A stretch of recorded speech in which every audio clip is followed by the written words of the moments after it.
Karena uh, kalau kita melihat tentang situasi dunia hari-hari ini, maka hampir semua berita yang kita dengar itu berita-berita yang tidak baik, ya, hampir semua, ya.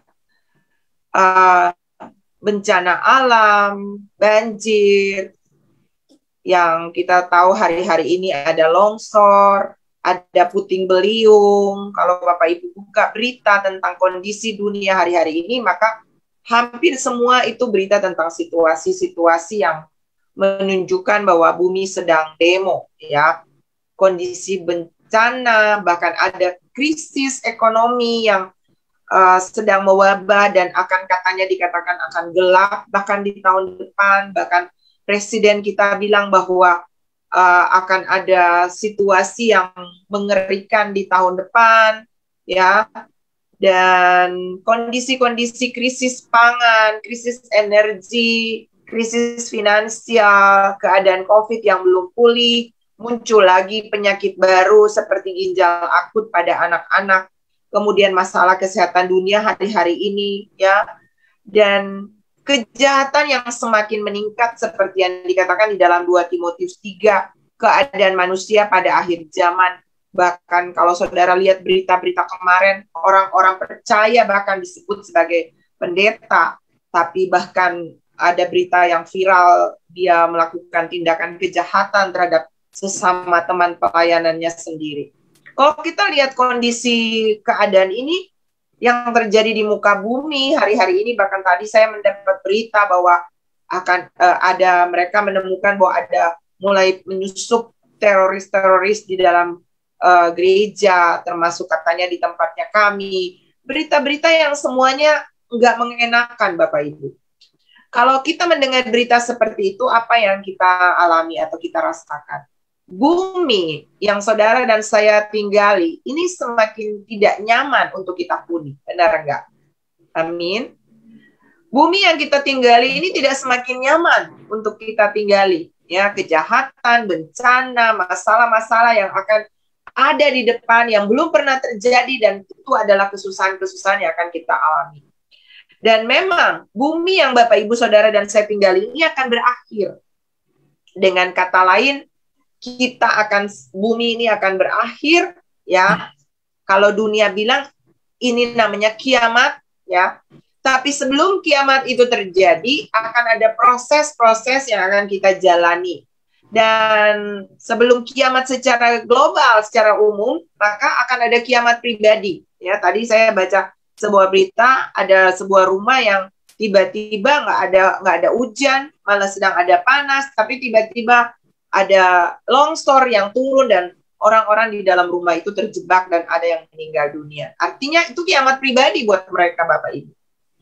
Mau seberapapun kita kaya, seberapapun kita berkuasa, seberapapun kita pintar ataupun kuat, ataupun seberapapun harta yang kita miliki, semua itu akan kita tinggali satu saat nanti.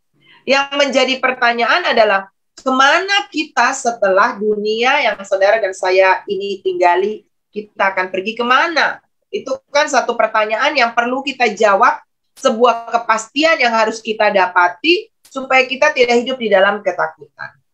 Ya, tema malam ini adalah mengintip, ya, sebuah intipan, karena kita belum bisa melihat dengan jelas, tetapi kita bisa mengintip itu melalui firman Tuhan. Kita bisa melihat tulisannya di dalam firman Tuhan. Apa yang akan terjadi di dalam kehidupan nanti setelah bumi ini berakhir. Ketika bumi ini berakhir, apakah saya juga berakhir di sini? Nah, Bapak Ibu, ada banyak agama tentunya kita tahu, ya, dan semua agama pasti punya penjelasan tentang akhir hidup, tentang akhir dunia, kemana yang akan pergi. Tapi malam ini saya mau menjelaskan dari sisi kepercayaan iman saya, yaitu kepada Tuhan Yesus. Dan saya percaya seyakin-yakinnya bahwa dia adalah jalan, kebenaran, dan hidup. Amin. Yang percaya dia adalah jalan, kebenaran, dan hidup, tulis di kolom komentar, saya percaya. Dan karena dia jalan, dia kebenaran, dan dia kehidupan, maka saudara pasti tahu jalan kemana saudara akan pergi. dan apa yang harus saudara jalani. Saudara juga pasti tahu kebenaran mana yang menjadi kebenaran yang sejati. Dan saudara juga pasti punya kepastian bahwa setelah hidup ini berakhir, saudara punya kehidupan kekal. Amin. Dan itu semua hanya didapat di dalam satu pribadi yang bernama Yesus. Agama tidak menyelamatkan, semua kepercayaan tidak menyelamatkan, termasuk Kristen. Tapi yang menyelamatkan adalah Tuhan Yesus. Amin. Haleluya. Nah, mari kita intip sekilas tentang apa yang terjadi ketika seseorang mengakhiri kehidupan di muka bumi. Ya, saya akan mengajar. Saya berharap saya bisa menyelesaikannya malam hari ini. Kalau tidak, kita bersambung aja. Tapi minimal sebuah gambaran tentang kehidupan yang nanti saudara dan saya jalani. Entahkah kalau hari ini kita kiamat alias kita meninggal dunia, apa yang akan terjadi? Dan kalaupun kita masih tetap ada di bumi, dan setelah kita melewati proses goncangan-goncangan alam yang akan terjadi, apa yang akan kita alami? Kita perlu tahu itu ya Bapak Ibu. Nah, sekarang kita mau lihat dulu, setelah kita mengakhiri hidup di dunia secara pribadi misalnya ya, apa yang akan terjadi? Ini ditulis di dalam Lukas 16, ayat 19, ayat 31. Nanti Bapak Ibu baca saja perikop ini. Judul perikop ini adalah Orang Kaya dan Lazarus. Ya, Bapak Ibu pasti pernah dengar cerita ini. Ya. Saya bacakan ayat 22-23 dikatakan di dalam Lukas 16. Kemudian matilah orang miskin itu, lalu dibawa oleh malaikat-malaikat ke pangkuan Abraham. Ya. Orang kaya itu juga mati, lalu dikubur. Dan sementara ia menderita sengsara di alam maut, ia memandang ke atas, dan dari jauh dilihatnya Abraham dan Lazarus duduk di pangkuannya. Jadi Bapak Ibu, ini adalah kisah tentang Abraham, tentang Lazarus dan orang kaya. Dari cerita ini ditemukan bahwa Lazarus ini orang meninggal dan orang kaya juga meninggal. Ya, semua orang kaya miskin pasti akan meninggal dunia. Lalu Alkitab mencatat bahwa Lazarus dibawa ke pangkuan Abraham. Sedangkan orang miskin, dia masuk di dalam alam maut yang penuh dengan kesengsaraan. Kalau saudara baca sekilas tentang kisah ini, maka dikatakan di sana atau diceritakan di sana bahwa orang kaya ini biasanya Lazarus suka duduk mengambil sisa-sisa makanan yang ada di depan rumahnya. Dan Lazarus kalau dari kisahnya ya, sebuah indikasi yang ditemukan dari kisah ini kenapa dicatat bahwa ternyata mungkin saja orang kaya ini orangnya pelit. Ya, dia tidak murah hati, dia tidak menolong Lazarus sampai akhirnya si miskin ini meninggal dunia. Dan bukan karena dia miskin, tapi saya yakin ada nilai yang baik di dalam orang ini yang akhirnya membawa dia ke pangkuan Abraham. Pangkuan Abraham itu dikatakan itu adalah sebuah gambaran, bukan Bapak Abraham lalu dipangku, tapi dia karena Bapak orang beriman, Bapak. Berarti pangkuan Abraham ini adalah suatu tempat yang nyaman, ibarat Bapak, nyamannya pangkuan seorang Bapak. Itu dalam bahasa yang dikatakan di sana, itu adalah Firdaus. Itu adalah tempat hidup penampungan orang-orang yang baik ya setelah kematian. Sedangkan bagi orang-orang yang selama hidupnya jahat, dia akan ada di tempat penampungan orang jahat yang disebut Hades ya. Itu tempat penderitaan sementara ya, sambil menunggu. Mereka disimpan menunggu kedatangan Tuhan atau parousia ya, untuk nanti akan menghadap yang namanya tahta pengadilan. Daniel 12 ayat 13 berkata, ini untuk Daniel dikatakan, tetapi engkau pergilah sampai tiba akhir zaman, dan engkau akan beristirahat, dan akan bangkit untuk mendapat bagianmu pada kesudahan zaman. Jadi Daniel mewakili semua orang bahwa mereka akan beristirahat. Jadi kematian itu adalah satu tempat peristirahatan untuk menunggu suatu masa. Nah, ini akan saya ajarkan dan saya jelaskan malam hari ini. Ya, Bapak Ibu ya. Lalu dikatakan di dalam Wahyu 14 ayat 13. Dan aku mendengar suara dari surga berkata, tuliskan, berbahagialah orang-orang mati yang mati dalam Tuhan sejak sekarang ini. Sungguh kata Roh, supaya mereka boleh beristirahat dari jerih lelah mereka, karena segala perbuatan mereka menyertai mereka. Jadi Bapak Ibu, ternyata mau Bapak Ibu kaya ataupun miskin, kematian ini adalah sebuah tempat peristirahatan untuk menunggu waktu kedatangan Tuhan. Dan tempat penantian ini bisa dalam tempat penantian yang nyaman seperti pangkuan Abraham, tapi bisa juga tempat yang menderita seperti apa yang dialami oleh orang kaya itu. Nah, Bapak Ibu, mari kita intip agenda-agenda apa yang dicatat di dalam firman Tuhan. Tadi kita sudah simak sekilas tentang apa yang terjadi setelah hidup di dunia ini kita akhiri, ya. Kalau kita hidup di dalam perbuatan yang benar, kita dibenarkan tentunya oleh darah Yesus, dan buahnya adalah kita berbuah kebenaran, buah roh, maka kita akan ada di tempat sementara di dalam yang tempat yang baik, tempat yang nyaman, ibaratnya Bapak Abraham. Tapi kalau kita sebaliknya hidup di dalam hidup yang tidak benar, tidak berkenan, di luar kebenaran Yesus, maka kita ada di tempat yang menderita. Nah, kalau kita lihat bagaimana jika seandainya kita masih tetap ada di bumi, sampai kita akan melihat situasi goncangan dunia, kesusahan besar, bahkan yang dikatakan bahwa antikris akan berkuasa, apa yang akan kita alami ya di akhir zaman, ya. Kalau tadi orang udah mati, ya udah, dua tempat itu, surga, Firdaus itu tempat nyaman, atau yang tadi dikatakan itu adalah tempat penderitaan. Itu orang yang sudah selesai, ya. Tapi kalau kita masih hidup, apa yang akan terjadi? Mari kita lihat. Kita bisa lihat itu di dalam Yesaya pasalnya yang ke-24. Judul daripada ini adalah nubuat tentang akhir zaman, ya. Yesaya pasal 24 sampai ayat 27. Itu adalah nubuat tentang akhir zaman yang dinubuatkan oleh Nabi Yesaya, ya. Kalau kita baca di dalam pasal 24 itu judulnya adalah bumi dihancurkan, ya Bapak Ibu. Dikatakan di sini, sesungguhnya Tuhan akan menanduskan bumi dan akan menghancurkannya, akan membalikan permukaannya dan akan menyerahkan penduduknya. Maka seperti nasib rakyat demikianlah nasib imam, seperti nasib hamba laki-laki demikianlah nasib tuannya, seperti nasib hamba perempuan demikianlah nasib nyonyanya, seperti nasib pembeli demikianlah nasib penjual, seperti nasib peminjam demikianlah nasib yang meminjamkan, seperti nasib orang yang berhutang demikianlah nasib orang yang berpiutang. Bumi akan ditanduskan setandus-tandusnya dan akan dijarah sehabis-habisnya. Sebab Tuhanlah yang mengucapkan firman ini. Ayat 4. Bumi berkabung dan layu. Ya, dunia merana dan layu. Langit dan bumi merana bersama.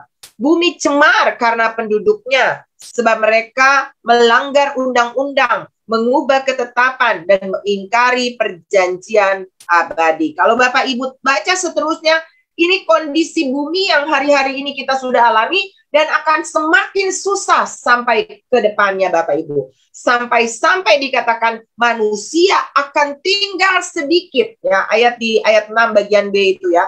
Penduduk bumi akan hangus lenyap dan manusia akan tinggal sedikit. Ayat 7. Air anggur tidak menggirangkan lagi. Pohon anggur merana dan semua orang yang bersuka hati mengeluh. Kegirangan suara rebana sudah berhenti. Keramaian orang-orang yang beria-ria sudah diam. Dan kegirangan suara kecapi sudah berhenti. Wow. Ini suatu kengerian, saudara, di mana anggur itu berbicara tentang pesta, berbicara tentang satu kegirangan, sukacita, ya, anggur sukacita. Dan di sini dikatakan bahwa itu sudah tidak ada lagi. Anggur tidak menggirangkan lagi, artinya bumi penuh dengan duka cita.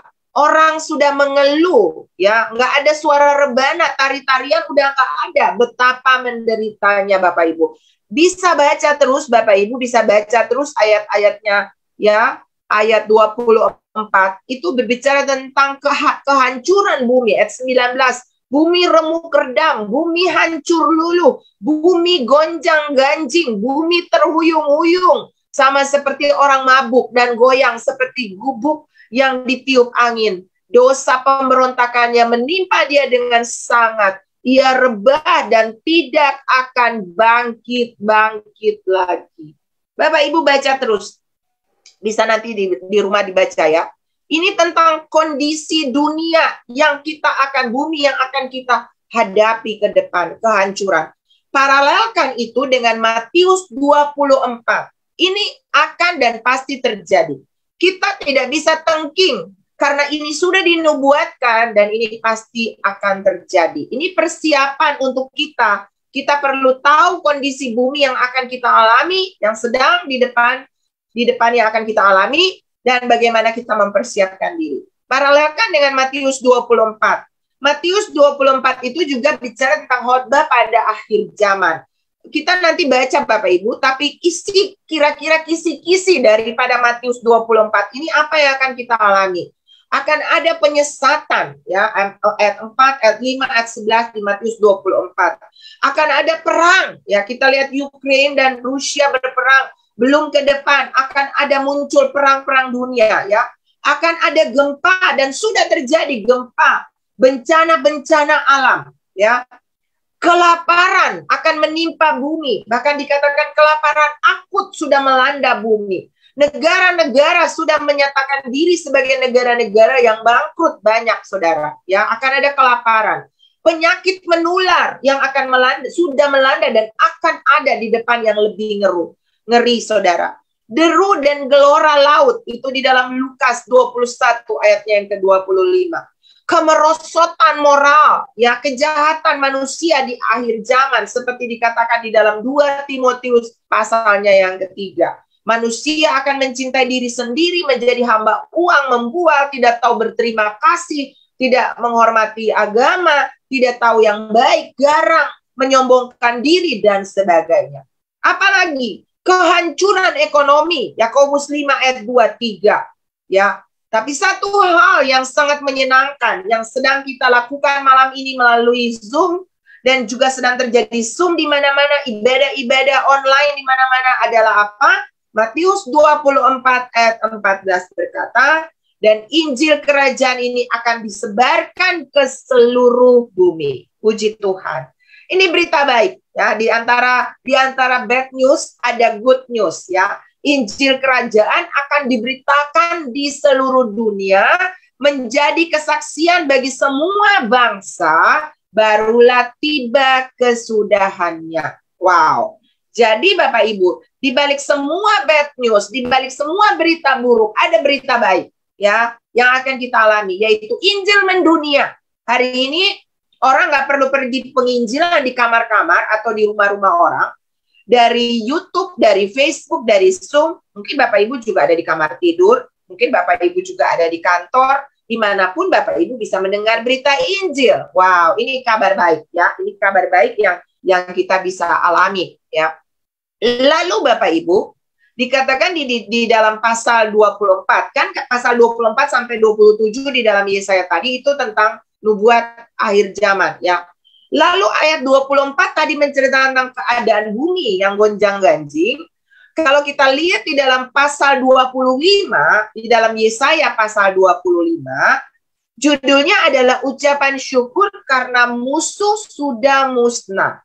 Nah, kira-kira kok nyambungnya bagaimana ya? Di akhir zaman tadi ada kabar menggemparkan dari bumi, tapi di ayat 27 ucapan syukur. Siapa yang mengucap syukur di tengah-tengah goncangan bumi yang seperti begini? Ya. Kalau kita lihat di dalam ayat 1, ya Tuhan, Engkaulah Allahku, aku mau meninggikan Engkau, mau menyanyikan syukur bagi namamu. Sebab dengan kesetiaan yang teguh, Engkau telah melaksanakan rancanganmu yang telah ajaib sejak dahulu. Kalau saudara baca, ini ucapan syukur, ya, terhadap orang-orang yang mana? Orang-orang yang diselamatkan. Ya, pelan-pelan ya Bapak Ibu, saya pengen Bapak Ibu bisa punya gambaran tentang kronologis keadaan akhir zaman. Jadi ternyata Bapak Ibu, di tengah-tengah keadaan dunia yang nanti akan gonjang-ganjing, akan muncul suatu komunitas, dan saya berdoa supaya komunitas itu adalah Bapak Ibu Saudara dan saya. Amin. Amin. Tulis di kolom komentar, itu saya. Adalah orang-orang yang bisa mengucap syukur di tengah-tengah kegoncangan ini. Dan kalau Bapak Ibu baca mulai ayatnya yang ke-6, judul perikopnya apa? Keselamatan bagi bangsa-bangsa di Sion. Saya mundur, saya keluar dari Yesaya 24. Saya mau menjelaskan bahwa saudara, di dalam ayat 25 ini adalah sisi dari orang-orang yang mengalami keluputan daripada goncangan dunia yang sedang mengalami gonjang-ganjing. Ya, saya agak pelan-pelan supaya Bapak Ibu bisa mengerti. Kenapa kita bisa luput? Ya, ada beberapa penafsiran dan saya tidak mencoba untuk memastikan penafsiran yang mana yang benar. Tetapi apa yang akan terjadi sebelum kita mengalami kesusahan besar? Ada beberapa pemahaman dan semuanya ada ayat-ayat pendukungnya, tapi malam ini saya tidak menjelaskan itu secara detail, ya. Tapi yang saya mau bilang bahwa ada satu masa yang akan dialami sebelum kesusahan besar yang disebut dengan apa? Rapture, ya. Rapture itu apa? Rapture itu adalah orang-orang percaya yang hidupnya sungguh-sungguh sekarang akan diubah dalam tubuh kemuliaan, lalu akan naik menyongsong Tuhan di angkasa. Ada beberapa penafsiran yang mengatakan bahwa kita bisa mengalami yang namanya pre-tribulation rapture. Ya, pre-tribulation rapture itu apa? Pre-tribulation rapture itu adalah sebelum masa kesusahan besar 7 tahun, di mana antikris akan berkuasa di muka bumi, maka gereja akan diangkat. Gereja itu yang mana? Bukan gedungnya diangkat. Tapi orang-orang yang membasuh hidupnya dengan jubah Yesus, membasuh jubahnya dengan darah Yesus, yang hidupnya suci dan kudus, maka mereka akan mengalami pengangkatan di awal kesusahan besar yang akan melanda seluruh penduduk bumi. Sekarang aja udah susah Bapak Ibu. Tapi Alkitab mencatat bahwa kesusahan besar yang akan dialami belum pernah terjadi dan tidak akan pernah terjadi lagi. Padahal kalau kita tahu tentang pemerintahan Nero, itu antikris di zaman itu saudara ya, itu aja orang Kristen sudah jadi makanan singa, sudah jadi obor dibakar hidup-hidup. Itu penganiayaan besar yang pernah terjadi. Tapi Alkitab mencatat yang akan ada di depan belum pernah terjadi dan tidak akan pernah terjadi lagi. Artinya, itu satu masa kesusahan sampai-sampai orang berteriak minta maut, tapi maut itu jauh dari mereka. Orang akan berteriak bilang, gunung, runtuhlah dan tindihlah kami, karena kesusahan yang akan terjadi. Tapi penafsiran ini berkata bahwa akan ada pre-rapture, orang-orang yang diangkat dulu, pre-tribulation, sebelum masa penganiayaan, sebelum masa kesusahan besar, orang percaya sudah diangkat. Ada pemahaman yang kedua yang mengatakan bahwa nanti di antara 7 tahun ini, 3,5 tahun penganiayaan, lalu orang percaya diangkat, baru masa 3,5 tahun penganiayaan yang besar banget. Ya, itu mid-tribulation rapture, artinya pengangkatan, rapture. Orang-orang percaya diangkat, itu di tengah-tengah masa kesusahan besar. Tapi ada juga yang menyatakan bahwa kita akan mengalami yang namanya post-tribulation rapture. Apa itu? Setelah 7 tahun kesusahan besar, baru gereja akan diangkat, menyongsong Tuhan di angkasa, lalu akan kembali lagi untuk memerintah di bumi. Ya. Tapi kita tidak mau untuk bilang, saya mau pre. Kalau saya pilih pre dong. Maksudnya, mending sebelum penganiayaan besar kita udah diangkat, saya mau aja. Tapi kan kita nggak pernah tahu agenda Tuhan itu seperti apa. Ini cuma pemahaman berdasarkan ayat-ayat yang tertulis di sini. Tapi yang saya mau bilang adalah bukan masalah pray, bukan masalah meet, bukan masalah post, tetapi adalah bagaimana kita mempersiapkan diri. Supaya kalaupun misalnya sebelum penganiayaan kita sudah diangkat, kita terangkat. Katakan amin. Amin. Dan kalaupun kita harus mengalami penganiayaan dulu, kita kuat untuk menghadapi itu, tidak tergoncangkan iman kita. Dan kita akan tetap ada di dalam rencana besar Tuhan, diangkat nanti setelah penganiayaan itu. Ya, itu adalah agendanya Tuhan. Nah, kita lihat Bapak Ibu, ada 2 tahap Tuhan Yesus akan datang menjemput gereja. Yang pertama Bapak Ibu, yang kita tadi saya sebutkan tadi rapture, di mana Tuhan Yesus itu akan ada di awan-awan saja. Lalu, yang akan terjadi Bapak Ibu adalah ini. Orang-orang yang sudah mati, ya, yang mati di dalam Tuhan, bukan semua orang mati. Akan terjadi yang namanya gempa, bukan tektonik, bukan vulkanik, tapi gempa yang namanya gempa mausoleum. Apa itu gempa mausoleum? Gempa yang hanya terjadi di kuburan orang percaya. Gempa yang terjadi di kuburan orang-orang yang hidupnya sungguh-sungguh dengan Tuhan. Maka gempa itu akan membuat orang-orang yang sudah mati di dalam Tuhan itu bangkit. Lalu apa yang akan mereka alami? Mereka akan naik ke awan-awan lebih dulu, ketemu Tuhan di angkasa. Ya. Lalu setelah mereka di angkasa, maka orang-orang yang masih hidup, jika Tuhan menghendaki Bapak, Ibu, Saudara, dan saya masih hidup sampai masa itu, maka Bapak, Ibu, dan saya akan diubah dalam tubuh kemuliaan.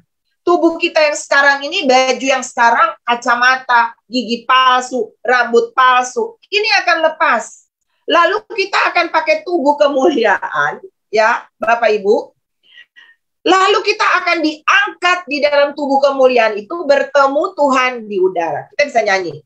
Ada pertemuan di udara, pertemuan yang manis. Saya rindu bertemu di sana, jauh di udara.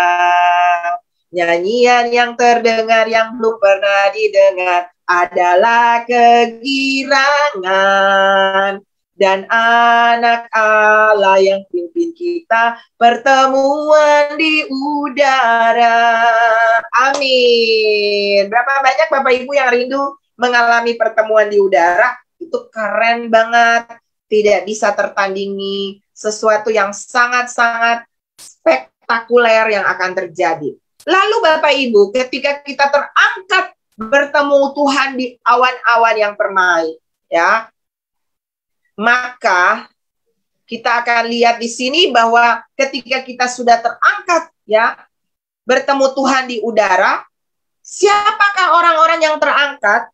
Dikatakan tidak semua, tetapi orang-orang yang sudah lahir baru, yang namanya tercatat di dalam kitab kehidupan anak domba. Dan mereka adalah orang-orang yang sudah dipenuhi oleh Roh Kudus. Ya, amin. Berapa banyak yang yakin dia punya kualitas itu? Amin. Saya percaya kita semua yang ada di sini. Katakan yes and amen. Yang punya Yesus di dalamnya. Visi daripada gereja kami adalah have Jesus live in us. Menjadikan Yesus tinggal di dalam kita. Yesus yang adalah pengharapan akan kemuliaan. Ketika dia ada di dalam Bapak, Ibu, Saudara, dan saya. Seperti magnet. Tuhan yang ada di angkasa. Dan seperti saudara dan saya, dia adalah magnet yang akan menarik semua yang bisa melengket kepadanya. Tidak sembarangan Bapak Ibu. Orang-orang yang punya kualitas yang sama, yang punya heartbeat yang sama dengan hatinya Tuhan, yang akan naik terangkat, menyambut dia, menyongsong dia dalam pertemuan di udara. Ya, amin Bapak Ibu. Kita akan akan selamanya bersama dengan Tuhan sebagai mempelai pria kita. Nah, setelah kita terangkat, apa yang akan kita alami di sana dalam pengangkatan itu, Bapak Ibu? Ya, yang akan kita alami adalah ada 2 hal yang akan kita alami di sana. Seperti dikatakan di dalam 2 Korintus 5 ayatnya yang ke-10. Bahwa kita akan menghadap yang namanya tahta. Tahta yang ada itu bukan tahta pengadilan, tapi tahta bema. Ya. Kita akan menghadap tahta pengadilan Kristus. Ini bukan tahta bukan pengadilan, maksudnya bukan penghukuman, Bapak Ibu. Tapi ini adalah orang-orang yang sudah pasti selamat, ya. Pengadilan Kristus ini untuk apa? Untuk menerima apa yang patut diterimanya sesuai dengan yang dilakukannya dalam hidup ini, baik ataupun jahat, ya. Tapi yang saya mau bilang di sini adalah bahwa tahta ini di dalam Matius 16 ayatnya yang ke-27. Ini adalah tahta bema, Bapak Ibu. Ini adalah tahta di mana akan ada yang namanya pembagian mahkota, ya. Tahta di mana mahkota akan dibagi, ya Pak. Pastor Luther pernah menyampaikan tentang ada 5 mahkota, ya. Mahkota-mahkota yang akan diterima oleh orang percaya yang hidup di dalam kehidupan ini menurut apa yang menjadi agendanya Tuhan. Mahkota menggembalakan, mahkota kebenaran, mahkota kehidupan, ya, itu yang akan diterima. Jadi apa yang akan dialami pada saat kita mengalami rapture itu, kita akan menghadap yang namanya tahta pengadilan untuk pembagian mahkota. Wow, berapa banyak Bapak Ibu yang mau pada saat pengangkatan itu kita akan terangkat dan siap menerima mahkota? Amin, boleh raise hand, katakan saya mau. Amin Bapak Ibu, kita akan menerima mahkota. Keselamatan itu sudah menjadi anugerah bagi orang-orang yang terangkat ini. Kenapa? Karena Tuhan Yesus ada di dalam dia. Dia sudah memiliki kepastian keselamatan di dalam Tuhan. Apalagi yang terjadi di tahta itu? Kita akan menerima mahkota dan juga kita akan masuk di dalam yang namanya pesta perkawinan anak domba. Wahyu 19 ayat 6 sampai ayatnya yang ke-9 dikatakan di sana. Bahwa kita orang-orang yang mengalami pengangkatan ini, boleh ditunjukkan multimedia, kita akan memakai baju lenan halus. Lalu aku mendengar suara himpunan besar orang banyak seperti desau air bah. Haleluya, karena Tuhan Allah kita yang Maha Kuasa telah menjadi raja. Lanjut ayatnya yang ke-7. Mari kita bersukacita dan bersorak-sorai dan memuliakan Dia, karena hari perkawinan anak domba telah siap dan pengantinnya telah siap sedia. Dan kepadanya dikaruniakan supaya memakai kain lenan halus yang berkilau-kilauan dan yang putih bersih. Lenan halus itu adalah perbuatan-perbuatan benar dari orang-orang kudus. Jadi yang akan kita alami juga di sana dalam pertemuan bersama dengan Tuhan itu apa Bapak Ibu? Kita akan melakukan pesta pernikahan atau pesta perkawinan anak domba, ya. Di mana Bapak Ibu yang bisa masuk ke dalam pesta ini adalah orang-orang yang punya pakaian lenan halus. Pakaian lenan halus itu berbicara tentang perbuatan-perbuatan benar dari orang-orang kudus. Jadi orang-orang yang ada di sana harus hidup kudus. Baju kita, baju yang putih, lenan halus, itu berbicara tentang perbuatan-perbuatan benar yang dibenarkan oleh darah Yesus, sehingga buah roh yang akan terpancar. Seperti Galatia dikatakan, bahwa perbuatan-perbuatan kita bukan perbuatan daging, tapi hidup menurut tuntunan Roh Kudus. Amin. Dan saya percaya ini yang akan kita alami. Sementara Bapak Ibu, kalau kita sedang mengalami kesukaan di bema, di tahta pembagian hadiah, di tahta di mana kita akan berpesta dengan anak domba Tuhan Yesus, apa yang sedang akan dialami di bumi? Coba kita intip apa yang sedang dialami di bumi. Yang akan terjadi di bumi kalau orang itu tidak terangkat, sekalipun dia Kristen, tapi Kristennya Kristen KTP, yang hari ini tidak hidup sungguh-sungguh dengan Tuhan, tidak melayani Tuhan, tidak hidup untuk Tuhan. Kemarin saya berbicara tentang kita harus memiliki dua hal dalam hidup ini. Mati terhadap daging dan hidup bagi Kristus. Kalau kita mati terhadap daging dan hidup bagi Kristus, maka kekudusan akan dimulai dari sekarang. kita bisa berkata bahwa kalau orang dunia berkata, saya tidak mungkin tidak berbuat dosa karena saya keturunan Adam. Tapi orang-orang yang lahir baru, yang menyalibkan daging dan hidup bagi Tuhan, berani berkata, saya bisa tidak berbuat dosa. Kenapa? Karena Roh Kudus ada di dalam kita. Katakan amin. Amin. Dengan siapa kita bergaul? Semakin kita bergaul dengan Tuhan, mengizinkan Roh-Nya menguasai kita, maka satu waktu nanti energi kita adalah energi Roh Kudus untuk melakukan hidup dalam kebenaran. Dan apa yang terjadi dengan orang-orang yang tidak terangkat ini, Bapak Ibu? Dikatakan bahwa mereka akan mengalami antikris dan nabi palsu yang berkuasa di bumi. Itu ada di dalam Wahyu 13. Ya, Bapak Ibu nanti baca ini, saya kasih gambar, Bapak Ibu catat ya, supaya nanti Bapak Ibu belajar. Nanti kalau Bapak Ibu mau sharing, mau tanya, welcome, saya mau kita belajar sama-sama. Bapak Ibu boleh tanya ke saya, karena kita mungkin nggak punya waktu tanya jawab setelah ini, tapi kalau Bapak Ibu mau, Bapak Ibu WA saya.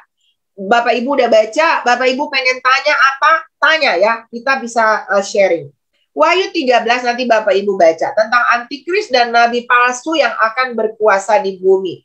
Kemudian 2 Tesalonika 2 ayat 7-8 ya. Dia akan memerintah 7 tahun ya di bumi. Antikris dan nabi palsu berkuasa memerintah cuma 7 tahun.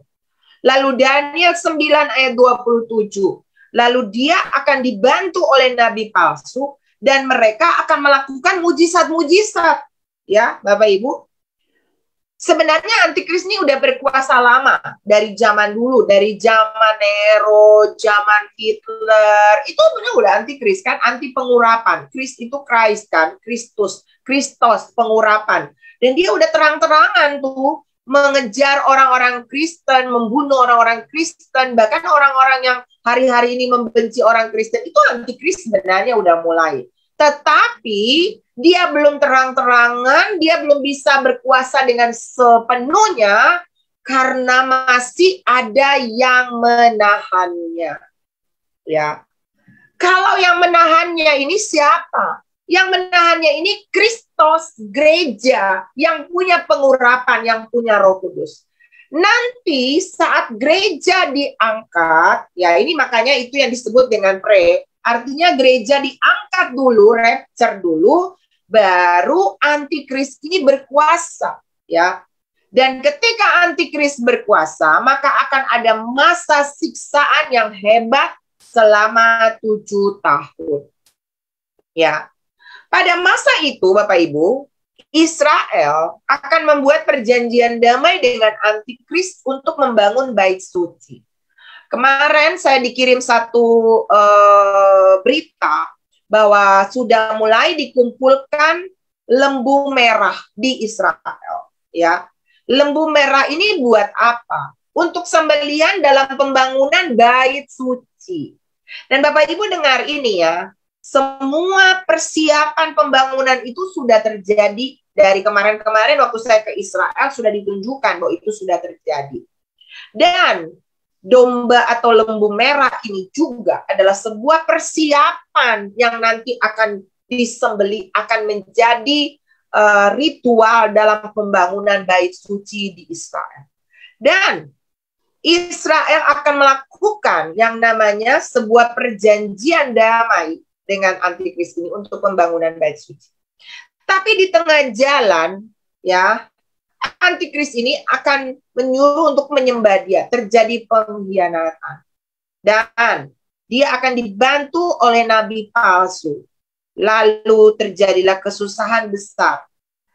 Kesusahan besar ini bertujuan adalah apa? Untuk memproses bangsa pilihan Tuhan sendiri Israel. Yang sampai hari ini masih menolak Mesias. Dan dengar baik, semua kesempatan yang terjadi sebelum Israel kembali kepada Mesias, dan itu adalah, nanti kalau Bapak Ibu baca di dalam Yesaya pasal yang ke-27, itu tentang puji-pujian karena kelepasan dan penghakiman, lalu nanti Bapak Ibu baca ayat selanjutnya, Israel diselamatkan di dalam Yesaya, ya. Itu ending dari perjalanan bumi ini Bapak Ibu.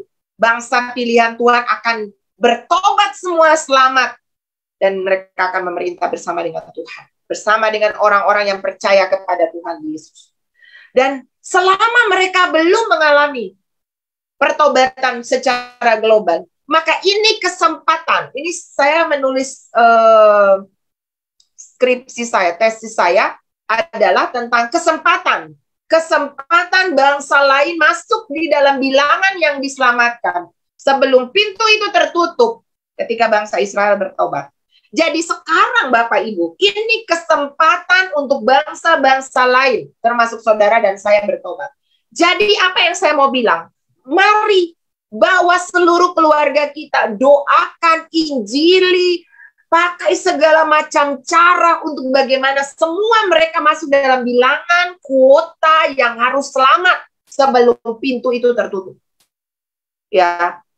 Dan antikris akan membuat perjanjian damai di tahap pertama ini. Mungkin saja itu dengan bangsa-bangsa dari Eropa, USA, ya itu ada di Daniel 9 ayat 27 untuk pembangunan bait suci. Lalu di dunia akan muncul yang namanya agama palsu. Ya, di mana gereja di dunia ini akan kompromi dengan antikris. Ya, ini perjanjian yang menjadi perjanjian yang akhirnya kompromi, ya. Pertengahan 7 tahun ia akan menghentikan korban sembelihan, korban santapan, dan di atas sayap kekejian membinasakan sampai pemusnahan. Jadi ini pengkhianatan yang akan terjadi di tengah-tengah masa ini, Bapak Ibu. Paralelkan nanti dengan Wahyu 7:4, Wahyu 14 dan 15. Dan Israel akan mengalami serangan yang saya sebut dengan perang Gog dan Magog. Alkitab maksudnya, bukan saya ya. Perang Gog dan Magog itu ada di dalam Daniel 11:40, Yehezkel 38 ayat 39. Saya tidak punya waktu untuk jelaskan lebih panjang. Ini secara global saja kronologi yang akan kita alami. Bangsa utara dan selatan akan mengepung bangsa pilihan Tuhan. Dan semuanya bertujuan adalah supaya bangsa ini mengalami pertobatan dan bangsa-bangsa lain mengalami keselamatan juga. Lalu akan ada, kalau Bapak Ibu baca di kitab Wahyu, akan ada 7 meterai, akan ada 7 sangkakala. Itu berbicara semua tentang apa? Berbicara tentang semua murka dan murka Allah atas orang-orang yang tidak mau bertobat. Nah, Bapak Ibu, nanti di masa 3,5 tahun ketika antikris membatalkan perjanjian dengan Israel, akan muncul 2 saksi Allah, dicatat di dalam firman Tuhan, ya, yaitu seperti pelayanan Elia dan Musa. Mereka melakukan mujizat. Tujuan kesaksian mereka itu adalah supaya orang-orang masih bisa bertobat, ya. Dan saudara, setan akan dilemparkan ke bumi. Alkitab berkata setan telah turun dengan geramnya yang dahsyat karena dia tahu waktunya sudah sangat singkat. Saudara, kejahatan, goncangan yang terjadi hari-hari ini adalah satu kegerakan daripada roh jahat yang dia tahu waktunya sudah sangat singkat, dia akan segera berakhir. Sebab itu dia mencoba untuk kalau bisa menyesatkan, dan dia nggak main-main, dia cari orang-orang yang adalah disebut dengan orang percaya. Anak Tuhan, hamba Tuhan, saudara perlu waspada. Lutut kita harus lebih banyak pakai untuk berdoa. Lebih banyak ambil waktu-waktu intimasi dengan Tuhan. Kekuatan saudara dan saya terbatas. Iblis sedang turun dengan geramnya yang dahsyat. Waktumu doa semakin diperbanyak. Jangan hanya cari hal-hal yang sensasi. Tapi mari masuk ke dalam keintiman yang lebih dan lebih dalam lagi bersama dengan Tuhan. Lalu akan dipakai yang kita tahu tentang tanda 666. Orang hanya bisa berbelanja kalau pakai tanda itu. Dan akibatnya akan ada banyak orang yang mati syahid, mati martir, ya Bapak Ibu. Karena mempertahankan imannya. Baca nanti di dalam Wahyu ya Bapak Ibu, termasuk di dalamnya Wahyu 16. Lalu apa yang akan terjadi ke depan lagi Bapak Ibu? Ya, ketika Israel terjepit, ya, bangsa-bangsa bukan tadi dari utara selatan, perang Gog Magog. Tapi akan muncul satu perang lagi yang namanya perang Harmagedon. Dari timur dan barat, bangsa-bangsa akan menyerang Israel. Jadi Bapak Ibu begini, kalau saudara lihat kondisi dunia, dan Israel sudah mulai menjadi pemeran utama, perhatikan. Karena semua hal yang terjadi, sorotan yang akan kita soroti adalah bangsa Israel sebagai tanda yang ditulis di dalam Alkitab. Perang Armageddon ini adalah pejepitan yang penganiayaan, penindasan yang terjadi dari bangsa-bangsa timur barat kepada bangsa Israel. Dan puncaknya ketika perang Armageddon ini, ya, ketika Israel sangat terjepit, maka Tuhan Yesus akan kembali ke bumi untuk menghakimi bumi. Dan Alkitab mencatat Tuhan Yesus akan datang dengan orang-orang kudusnya yang tadi sudah rapture itu, saudara, dengan tubuh kemuliaan itu. Untuk apa? Yesus menjejakkan kaki di bumi. Jadi kedatangan Tuhan Yesus yang pertama itu nggak menjejakkan kaki di bumi, cuma di awan-awan. Orang percaya terangkat, yang mati duluan bangkit, mati dalam Tuhan duluan bangkit. Orang percaya lalu bangkit bersama, bertemuan di udara. Lalu saudara akan ada di dalam agenda kekekalan, yaitu saudara dan saya akan menerima mahkota bagi saudara yang hidup di dalam Tuhan, melayani Tuhan, bertobat sungguh-sungguh hari-hari ini, hidup untuk Tuhan, maka saudara menerima mahkota itu di sana. Saudara akan ada di dalam juga pesta, di mana saudara akan menikmati pesta pernikahan anak domba.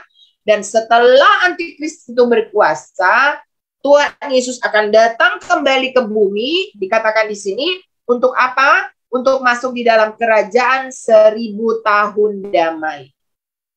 Milenium, ya Bapak Ibu. 1000 tahun keemasan, di mana ada pemerintahan di kota Yerusalem. Di manakah itu? Di bumi. Ya. Di masa ini, Alkitab mencatat, umur manusia akan mencapai umur yang panjang. Kalau orang mati 100 tahun, itu dibilang kena kutuk karena dosa. Ya. Dan di situ Kristus sendiri yang akan memerintah menjadi raja di sana.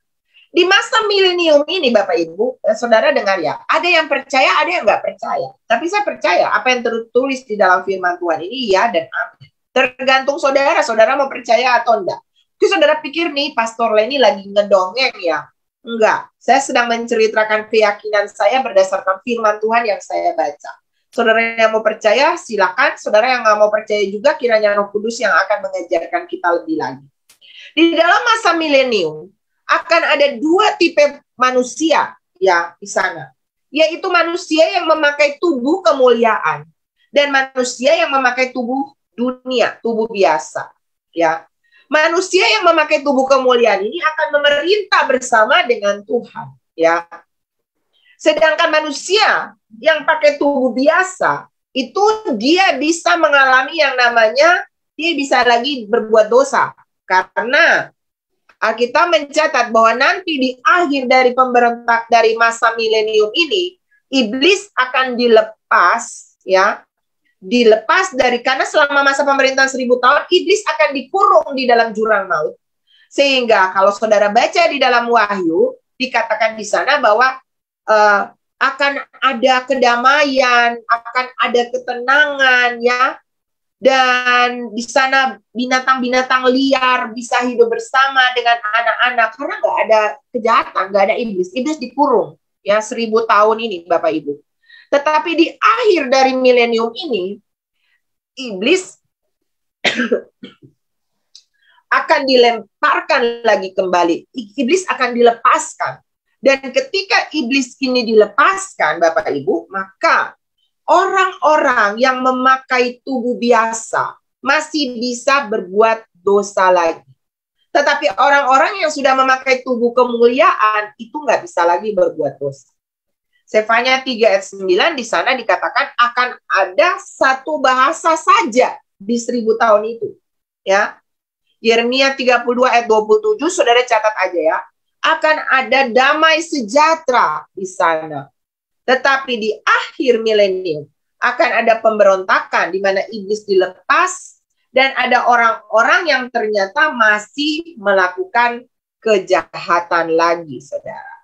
Dan di akhirnya maka iblis ini akan dilemparkan ke dalam neraka. Ya, setelah dia mencoba itu mungkin dikatakan sebagai Harmagedon yang kedua, dan Tuhan sendiri yang akan berperang untuk dia, dan akhirnya dia akan dikalahkan dan dilemparkan ke dalam neraka.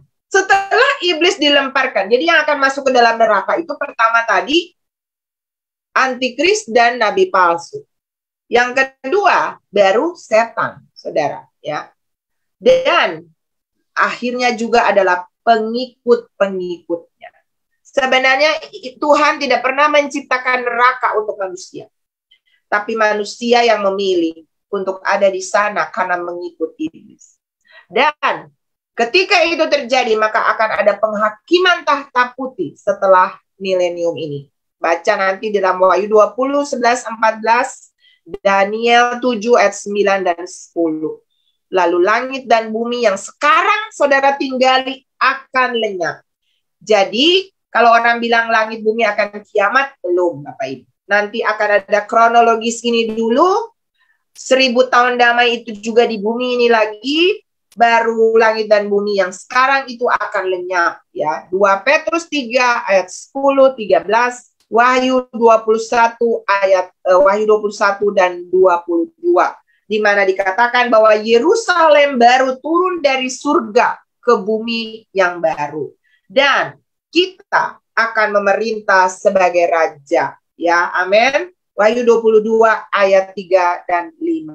Bapak Ibu, so kalau ini sebuah kronologi tentang kondisi dunia di mana akan ada rapture bagi orang-orang yang hidup di dalam kekudusan. Kemudian akan ada bema, pembagian mahkota, dan pernikahan anak domba. Dan saudara akan kembali ada di milenium dengan tubuh kemuliaan yang sudah diubahkan, sehingga kita akan memerintah bersama dengan Tuhan. Dan akhir dari semuanya adalah kita akan masuk ke langit yang baru dan bumi yang baru, yang dikatakan di sana terdapat kebenaran. Maka kalau kita mengintip agenda ini, apa yang harus kita lakukan? Yang pertama, saudara perlu pastikan siapa Tuanmu selama Anda dan saya ada di muka bumi. Kalau kita hidup menurut keinginan daging, kata firman Tuhan, kalau kita menjadikan daging kita dan iblis sebagai Tuhan, maka kita akan berakhir bersama dengan dia di dalam neraka. Tapi kalau kita menjadikan Yesus sebagai Tuhan, Raja, penguasa dalam hidup kita, dan mengizinkan rohnya berkuasa dalam hidup kita. Bapak Ibu bisa baca hidup dipimpin roh dan bukan daging ada di dalam Roma 6. Nanti Bapak Ibu baca hidup menurut roh atau menurut daging. Kalau sekarang kita hidup menurut daging, apapun yang daging mau kita ikuti, apapun yang daging suruh saya mau, maka saudara akan berakhir di dalam kebinasaan kekal. Tapi selama kita hidup di dalam tuntunan roh, mengizinkan Roh Kudus berkuasa di dalam kehidupan kita, maka saudara dimerdekakan dari dosa, saudara menjadi hamba kebenaran, dan saudara akan hidup di dalam kekekalan bersama dengan Dia. Yang kedua, apa yang saudara harus siapkan? Saudara harus pastikan bahwa saudara pasti akan mengalami yang namanya pengangkatan. Katakan amin. Amin. Amin Bapak Ibu. Dan untuk mengalami yang namanya pengangkatan, Wahyu 20 ayat 6 berkata, berbahagia dan kuduslah ia yang mendapat bagian dalam kebangkitan pertama. Kematian kedua tidak berkuasa lagi atas mereka, tapi mereka akan menjadi imam Allah dan Kristus. Dan mereka akan memerintah sebagai raja bersama dengan dia 1000 tahun lamanya. Ini berbicara tentang orang-orang, kita nggak pernah tahu kapan kita dipanggil pulang oleh Tuhan. Pastikanlah bahwa kita adalah orang-orang yang akan mengalami kebangkitan nanti. Kebangkitan yang pertama ketika Tuhan Yesus datang di awan-awan. Tapi kalau kita masih hidup, apa yang harus kita lakukan? Kita hidup dalam kekudusan. Wahyu 19 ayat 7-9. Mari kita bersorak-sorai dan memuliakan Dia, karena hari perkawinan anak domba telah siap dan pengantinnya telah siap sedia. Dan kepadanya dikaruniakan memakai lenan halus yang berkilau-kilauan. Kita pastikan bahwa kita punya baju lenan halus, yaitu perbuatan benar dari orang-orang kudus. Alkitab berkata, tuliskanlah, berbahagialah mereka yang diundang ke perjamuan kawin anak domba. Amin. Katanya lagi, perkataan ini adalah benar, perkataan-perkataan dari Allah. 2 Petrus 3 ayat 11. Jadi jika segala sesuatu ini akan hancur secara demikian, betapa suci dan salehnya kamu harus hidup. Yaitu kamu yang menanti dan mempercepat kedatangan hari Tuhan. 2 Petrus 3, 14, 18. Sebab itu sambil menantikan semuanya, kedatangan Tuhan maksudnya, saudara harus kedapatan berusaha loh. Dikatakan di sini, kamu harus berusaha. Supaya apa? Kamu kedapatan tak bercacat dan tak bernoda di hadapannya dalam perdamaian dengan Dia. Bertumbuhlah dalam kasih karunia dan dalam pengenalan akan Tuhan dan Juru Selamat Yesus Kristus. Baginya lah kemuliaan sekarang dan sampai selama-lamanya. Pastikanlah bahwa saudara dan saya adalah orang-orang yang merindukan kedatangan Tuhan. Amin. Dan menjauhi hal-hal yang ditulis di dalam Wahyu 21 ayat 8-27. Saya baca kepada saudara. Tetapi orang-orang penakut, orang-orang yang tidak percaya, orang-orang keji, orang-orang pembunuh, orang-orang sundal, tukang-tukang sihir, penyembah-penyembah berhala, dan semua pendusta, mereka akan mendapat bagian mereka di dalam lautan yang menyala-nyala oleh api dan belerang. Inilah kematian yang kedua. Saya berdoa malam hari ini Bapak Ibu. Saya sudah menyampaikan agenda kekal yang akan kita hadapi di depan. Entahkah kita meninggal lebih dulu, dipanggil pulang oleh Tuhan. Kita nggak pernah tahu kan rahasia hidup ini besok. Makanya ada pepatah berkata, hiduplah seperti hari ini adalah hari terakhir. Karena kita nggak pernah tahu besok masih ada atau enggak. Tapi kalaupun hari ini kita dipanggil pulang oleh Tuhan, pastikan bahwa nanti pada waktu Tuhan Yesus datang, saudara akan lebih dulu bangkit. Amin. Tetapi kalau Tuhan izinkan kita masih hidup dan menghadapi peristiwa-peristiwa goncangan ke depan, maka yakinkan diri Bapak Ibu bahwa Anda punya keintiman yang dalam dengan Tuhan. Sehingga saudara tidak hidup menurut keinginan daging, tapi hidup menurut keinginan roh. Dan saya berdoa, Tuhan Yesus akan datang untuk menjemput mempelainya yang tanpa cacat celah. Dan saya berdoa itu adalah saudara dan saya. Amin. Saya mau berdoa kepada Bapak Ibu sore hari ini. Bapak Ibu yang mau punya kepastian bahwa Bapak Ibu punya Yesus di dalammu. Sehingga itu adalah pengharapan nama saudara tercatat di dalam kitab kehidupan. Kalau itu Bapak Ibu yang ada di Zoom, Bapak Ibu yang ada di Facebook, Bapak Ibu yang ada di YouTube, Bapak Ibu boleh taruh tangan di dadamu dan ikuti saya berdoa.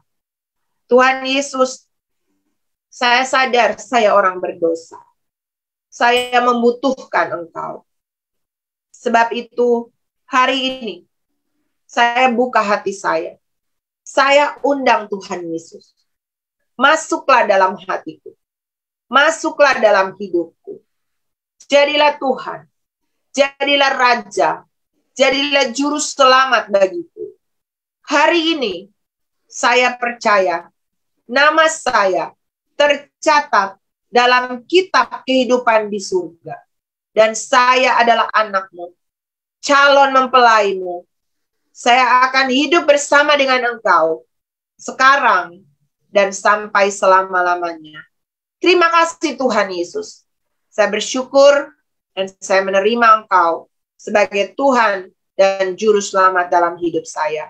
Haleluya. Amin. Tuhan Yesus memberkati Bapak Ibu. Saya serahkan kepada Pastor. Puji Tuhan. Bapak Ibu malam ini diberkati Tuhan. Haleluya.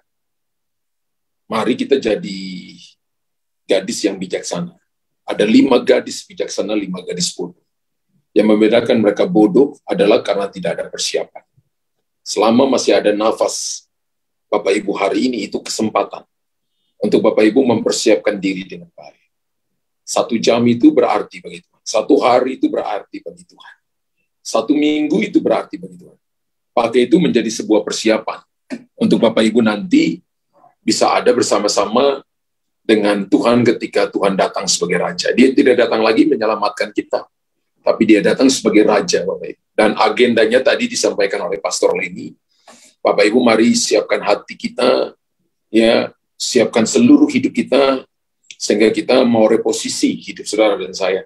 Karena persiapan yang baik itu membuat seberapa kita sanggup. Amin.